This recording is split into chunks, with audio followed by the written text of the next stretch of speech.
eu concordo com você, a taxa importa, ponto, tá? Os estudos, inclusive lá nos Estados Unidos tem muitos estudos sobre isso, né, que a taxa importa e come a rentabilidade ao longo do tempo, mas eu gosto de pensar que com o aumento da indústria, a gestão vai ali ter mais incentivo, né, a reduzir as taxas, né? Alguns fundos, inclusive, em termos de taxa de gestão, tem até taxa escalonada, né? Na medida que o fundo vai crescendo, vai fazendo uma taxa menor aí. Então, assim, eu sou otimista em relação à indústria. A gente vê lá na indústria norte-americana que, de fato, né, alguns fundos já têm taxas aí bem mais baixas, né?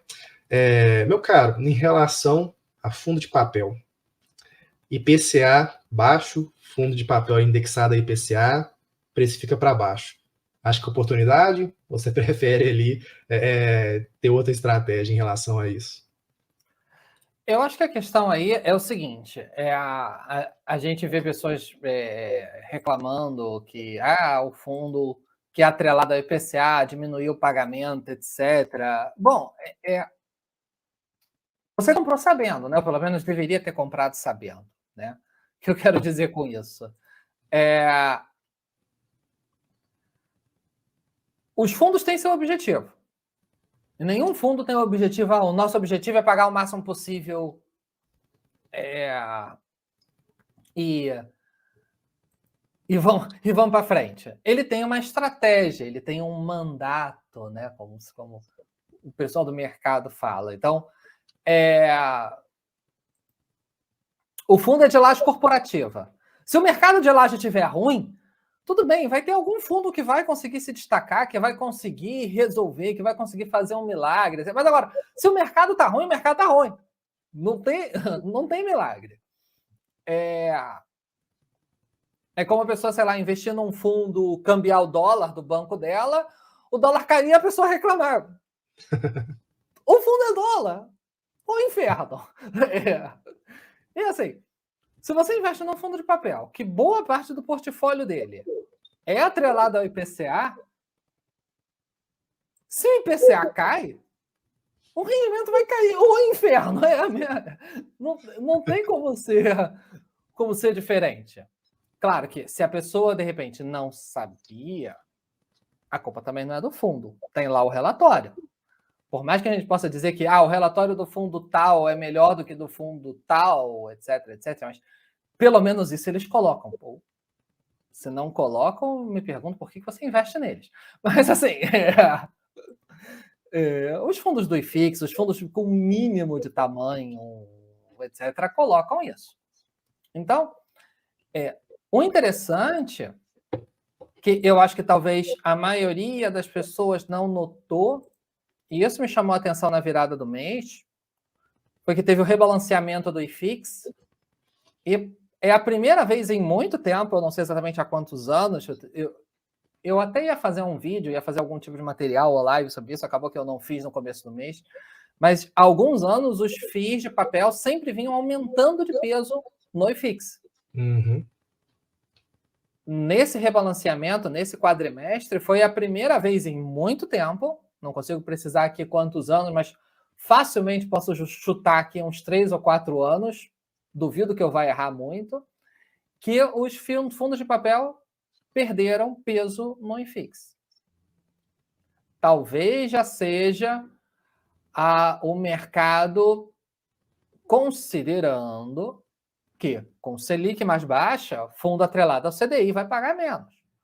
Fundo com IPCA mais baixo, fundo atrelado ao IPCA vai pagar menos.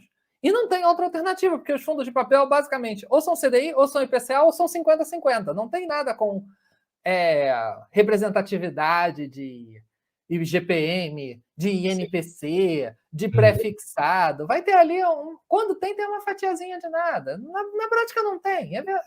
Na prática a gente tem ou CDI, ou IPCA, ou minha calabresa, minha mussarela.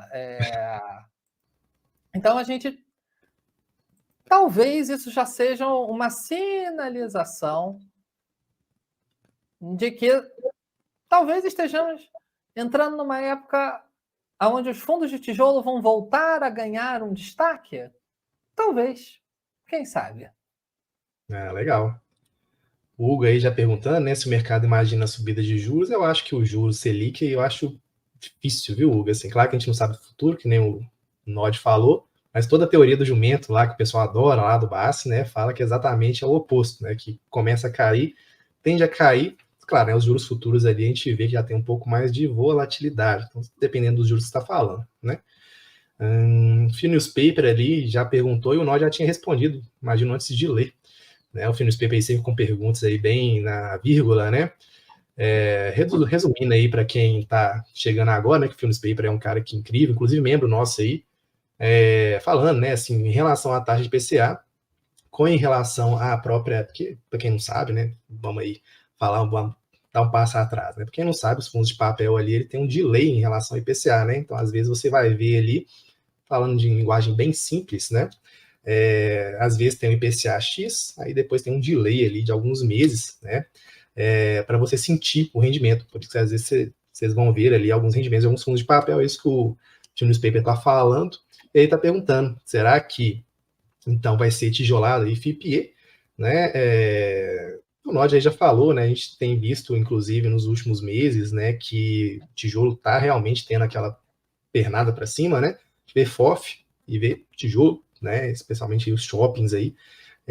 Então, talvez sim, né? Se a taxa de juros começar a cair, de fato, aí os tijolão, as tijoladas, como o Newspaper está falando aí, né? Ganhe mais tração.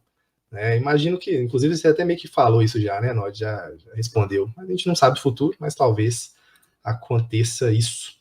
E aí, Nod? E a pergunta do Alex? Você é mais gerador ou você é holder? Totalmente holder. Totalmente holder. Totalmente buy and hold. Tem posição que... Tem fundo que eu sou cotista já há mais de 10 anos. Só vou comprando ali um pouquinho, vendo até um pouquinho, mas eu não tenho saco para poder ficar girando carteira, não. Prefiro jogar videogame. Me divirto mais. Boa, também tô nessa linha aí também. O B é mais gerador do que eu. O Felipe já chegando aí. Boa noite, meu caro. Nod Old School. Me chamou de velho, mas tá bom. Obrigado, Felipe. Experiente. Com IPCA baixo, o papel que se destacará será aquele com spread maior. Os Miro terão a parte pré-fixada com maior valor relativo. Né, assim, é que nem o Nod falou, né, antes de você investir em um fundo, você tem que saber o que está acontecendo com ele ali, né, de fato. E outra coisa que o Nod estava falando, esqueci de comentar agora, pessoal, IPCA é importante em termos nominais, mas você tem que olhar também ali que está ganhando o cupom, né, a taxa ali real em relação a isso. Então, poxa, o IPCA caiu, beleza, mas em teoria o seu poder de compra aumentou, né, assim, se o IPCA caiu, o seu poder de compra aumentou, então esse cupom, né, o real, a parte real ali que você tem que estar preocupado. Claro, inflação é diferente para mim, diferente para o Nod, né, cada um tem os seus tipos de gastos, mas a gente pode utilizar ali o IPCA como, de certa forma, um referencial mesmo, né? Meu caro,